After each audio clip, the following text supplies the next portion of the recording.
galerinha do YouTube, aqui falando parabéns para mim, meu vídeo para essa galera. E bom, hoje aqui eu vou fazer um tutorial de como colocar temas no Google Chrome. Primeiro, como eu tenho no Windows 10 aqui, então você vai em aplicações, no caso no Windows 8 seria, no Windows 7 seria apps. Você vai em Web Store.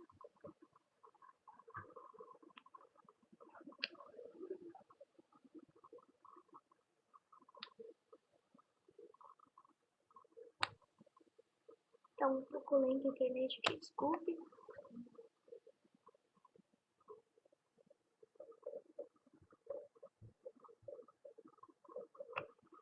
Aí, Web Store.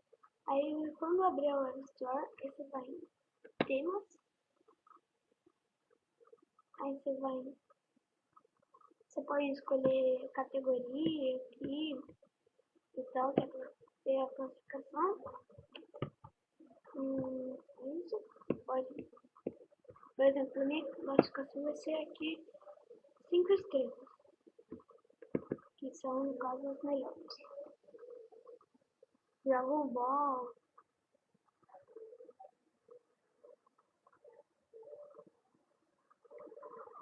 Tem de times também, do Santos, Bob Marley,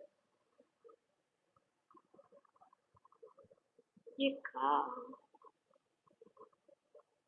Bom, no meu caso, vou escolher esse aqui.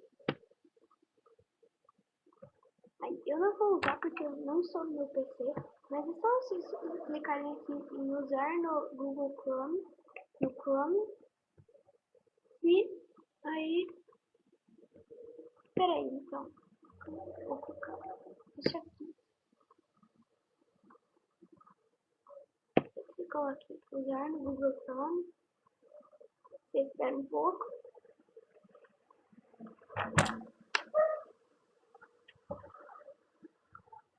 Aqui ó, tem comentários, suporte, itens relacionados. Aí ó, aplicou. Agora vocês voltam aqui, podem fechar essa página. Você vai em aplicação de novo.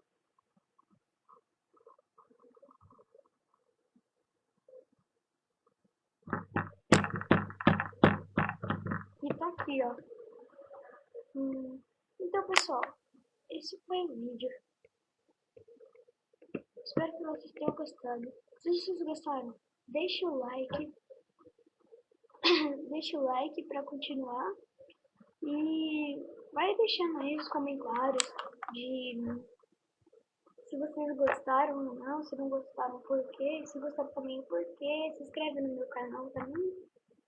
E bom, se vocês quiserem algumas gameplay com tipo o SK8 Gamer, o 00 Gamers, o Tutorial Game, vocês deixam aí nos comentários também. Então, valeu, falou e fui!